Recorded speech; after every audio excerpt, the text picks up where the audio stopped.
Alright, we're gonna take a look at our sourdough real quick, but I'm gonna go drink my coffee first before I do anything with the sourdough bread.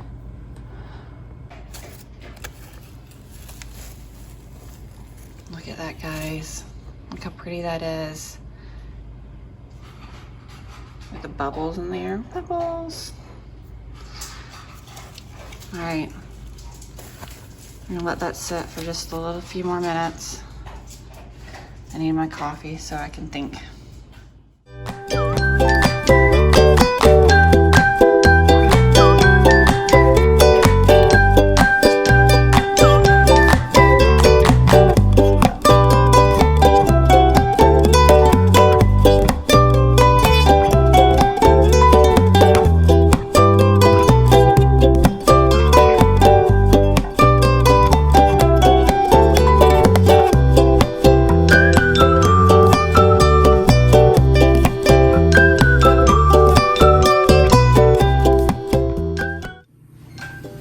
Alright, full disclosure, guys.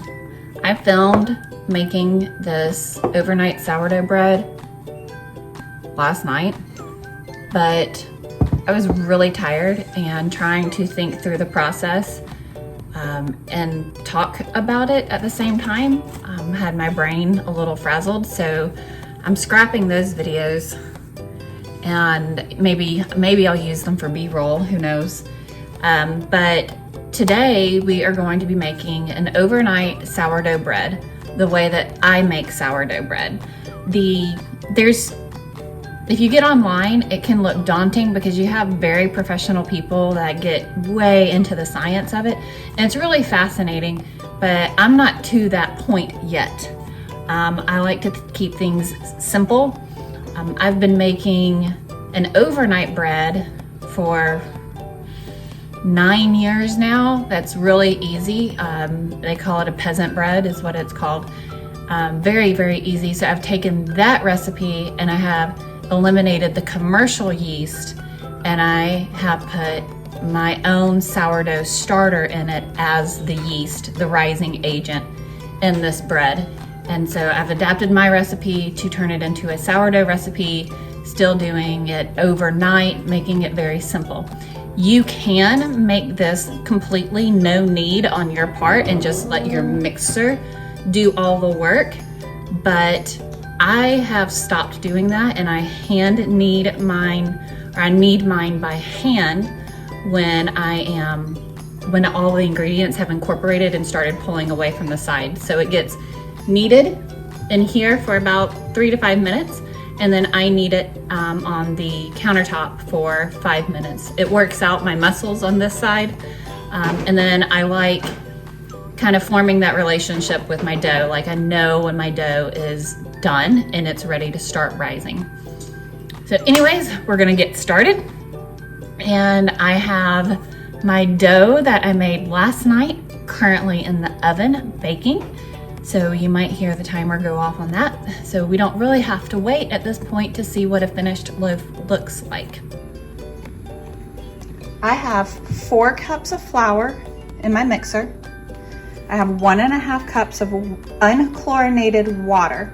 If you do not have a filter that can dechlorinate your water, an easy tip is to measure this out the night before and let it sit out on your countertop all night long, and then the chlorine starts to evaporate from that. You don't have to take the chlorine out of your water if you have chlorinated water. I have made successful loaves with just tapped water and the chlorine still in it. However, this just does a better job. And then we're gonna have a tablespoon of honey, a teaspoon of olive oil, 1.5 teaspoons of salt, and then we're gonna do 1/2 cup of starter. We will talk about how to make a starter in just a little while when I feed my starter. All right, we're gonna start adding all of the ingredients to the mixer. Basically, you're gonna add everything all at one time. Didn't mean to turn that on. You're gonna add everything to this bowl all at one time, except the water.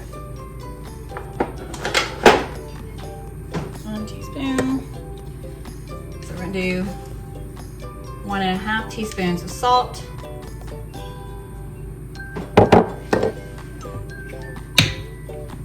What is it? Let's see. A tablespoon of honey. Notice I didn't measure that one. That's a little bit of this, a little bit of that measurement. And then a teaspoon of olive oil. And then we're gonna do 1/2 cup of sourdough starter. I have a little bit more than a cup in here. I fed my starter last night, so it would be nice and bubbly this morning.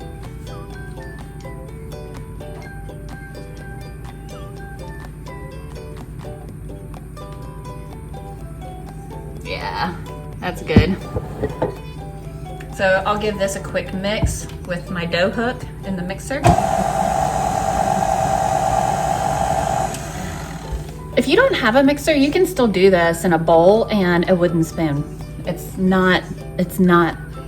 is not necessary. It's convenient, but it's not necessary.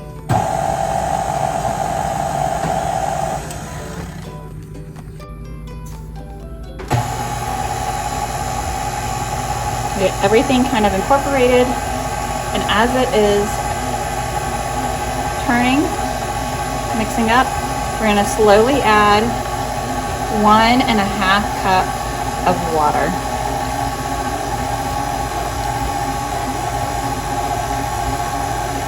There will be times, depending on the flour that you're working with, that you will need to add a little bit more water or a little bit more flour.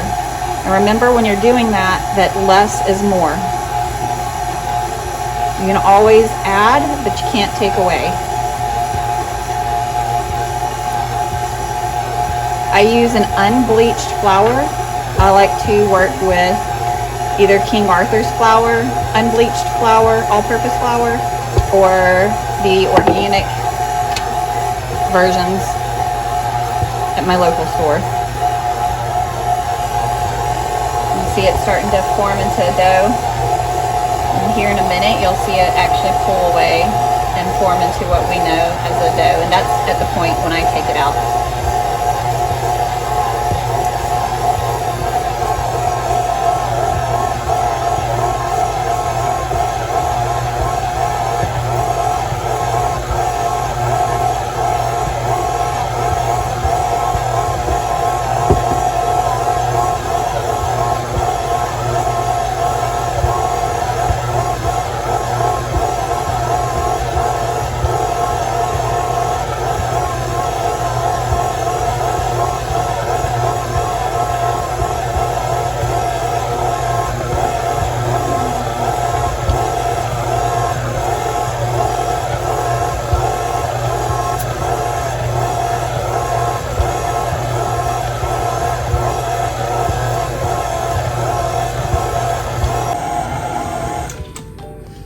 At this point, you can leave this in here and keep letting the machine knead it for you. I used to do that and it was just fine. I would clean up while it was kneading and do the things that I needed to kind of get done to make my life a little bit easier. But you saw how it was pulling away from the dough, or from the sides of the bowl. So now I'm gonna take it out. And this one I may need to add more flour to. And so, yeah, I'm gonna need make sure your surface that you're kneading it on is clean. And if it's a wetter dough, definitely add more flour. I don't need a lot of flour, so I'm gonna add my leftovers from my butcher block cutting board.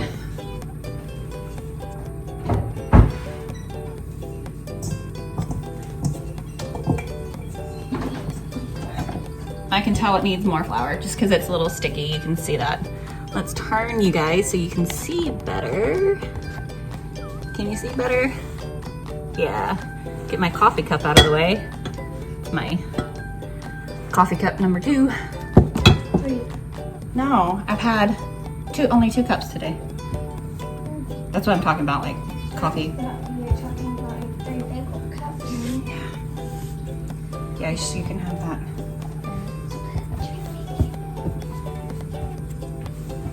There is really no I have an appointment today, so I'm trying not to get flour, but I think that's too late. I've got flour all over me. I don't think there's a right technique to kneading the dough. If there is, I don't know it. I just do and repeat what I see on the cooking shows.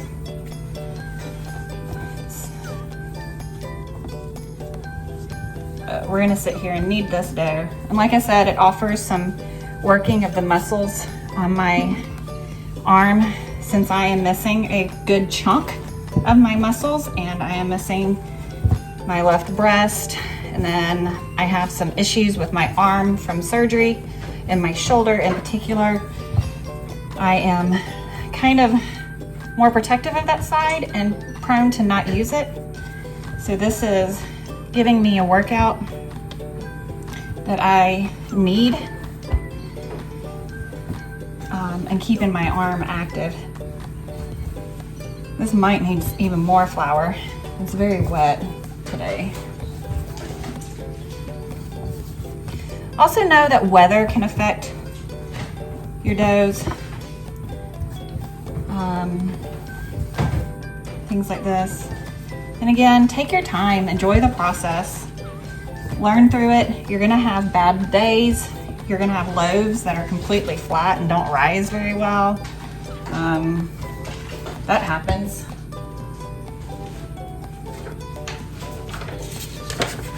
It's okay. Remember, you're learning through this. If you haven't done this before, or if you want to get better at it, you're only going to get better at it by getting your hands in there and doing it and making those mistakes and then learning from your mistakes. Figure out why you're not successful at this. See, now that might be too much flour. I know, just like last night, I added a little too much flour. It ended up working out in the long run because it rose beautifully.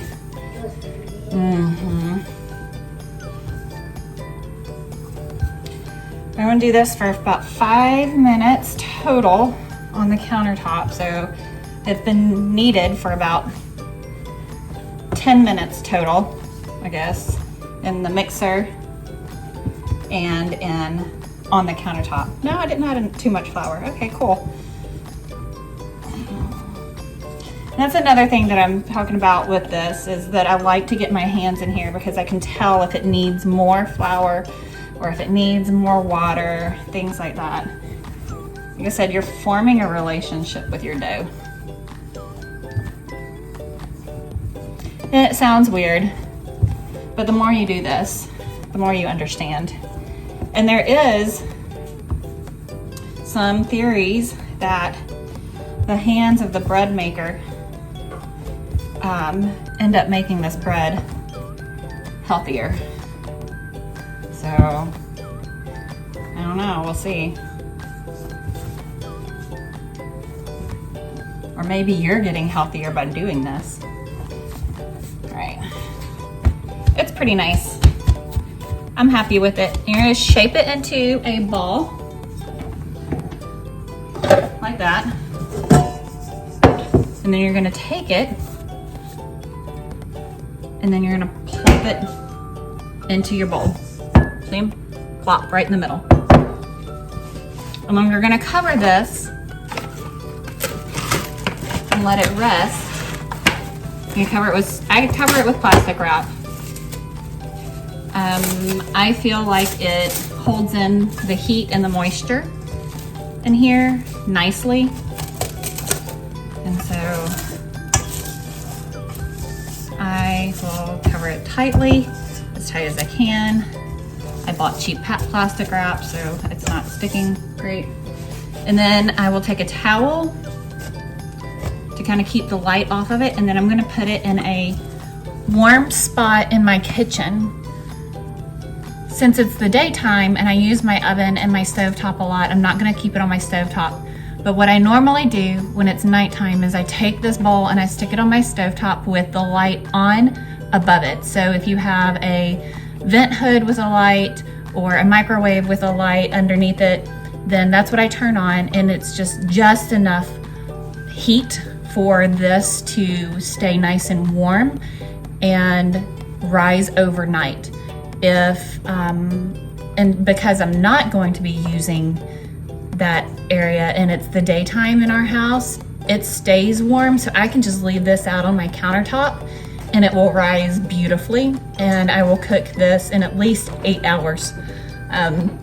You can go up to 12 hours sometimes with an overnight loaf, because depending on the temperature in your kitchen, it may take that long for it to rise. My dough from last night took about 10 hours to rise. I pushed it to 12, which might have been a mistake, because you can over-rise your dough. So just know that. But yes, we mix it all together at night, and then we let it sit and let it rise. Oh, cool, you gotta see these other bubbles. You see that? Hold on, I don't wanna drop this.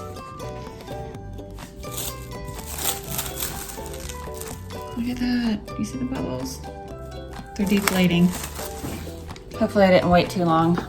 There does come a time when you're rising bread that you can overinflate and then it stops rising. But we're gonna turn out our dough onto a floured surface. It's super sticky. That's what we're gonna do.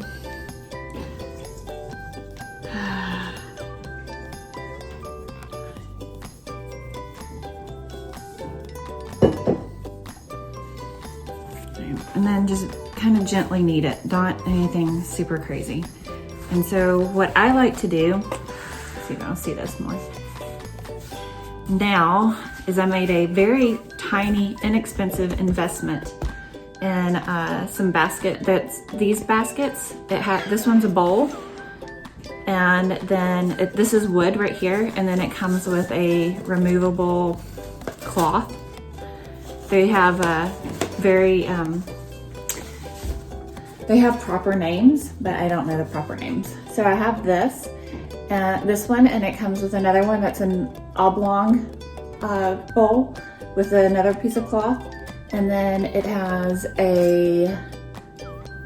what you can do with the scoring of the bread if you want. It comes with razors, and it comes with a pack of razors, and it comes with a scraper too. If I remember to, I will look up and link it in Amazon what I bought, but I think it cost me $20. It was in the $20 range. It was a very small investment for this, but you do not have to have a bowl for this part of this. I prefer to do it in here now, but before, for the many years that I would do this, you just leave it.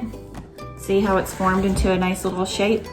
You leave it here and you cover it again with your plastic wrap. I like to rub my plastic wrap in flour. Rub it in the flour and then put it over there, and you can leave it for 30 minutes to an hour and let it rest. If you don't have a bowl to put it in. If you have one of these, then use it. But you want to make sure that this is very well floured. This has tons of flour in it, so that way it doesn't stick to the bread. The bread's floured. So I'm going to take this and I'm going to stick it in here. So you see, it's in there. I'm going to take make sure there's a lot of flour on this.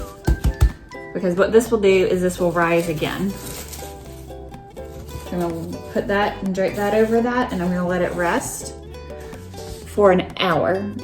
And then we will come back to that.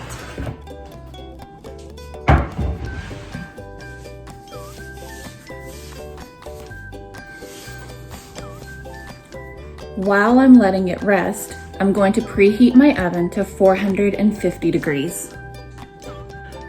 And then we are going to stick my enamel cast iron pot in there like this, and we're gonna let this pot get really, really, really hot. If you do not have an enamel cast iron pot, no problem. All you need to do is when you put the bread into the oven, you're going to throw some ice cubes into the oven to create steam. But this is definitely the preferred way to create all the steam that the bread needs and to have that nice crust that these artisan breads have on it.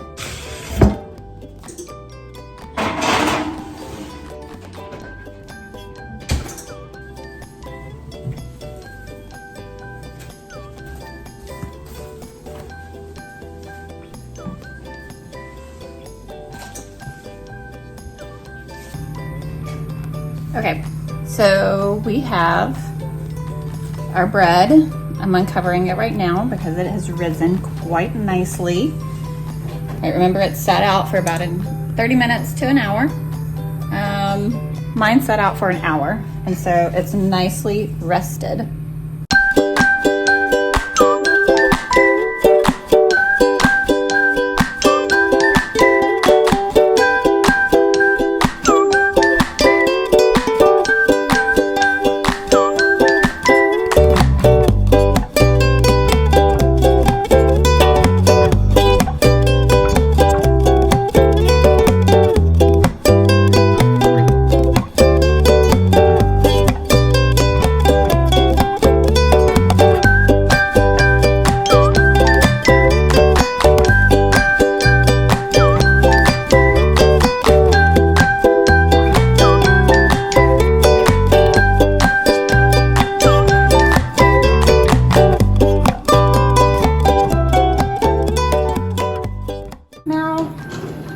It is very hot. Please remember to use your oven mitts when taking it out, because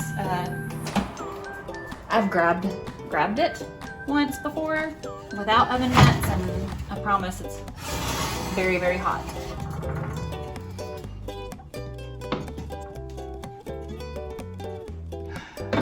Yeah. And then we will take the parchment paper, which allows you to transfer it into the pot without completely messing up your dough. You will put your ooh, that melted to it. Uh-oh. Okay. Put your pot back, or top back on the pot. Put it back in the oven. And you will cook it or bake it for 30 minutes with the top on. And then you will bake it for another 10 minutes with the top off. And we'll check back in just a little bit. There we go. We are going to now, excuse me, take the top off of this. Let's see what it looks like.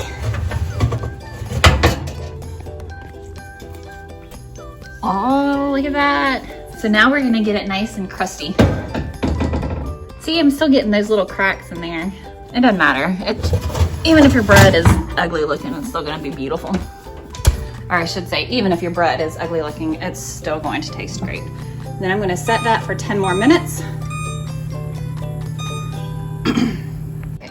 So the bread is done. It's been cooking for a total of 40 minutes. Whew. Pull it out. Can you see it? Look how pretty that is. Oh yeah.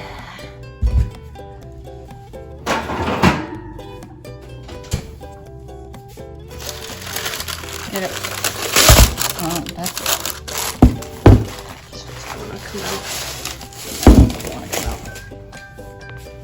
So you can see where a heavily floured surface contrasts nicely. Isn't that pretty? To the bread.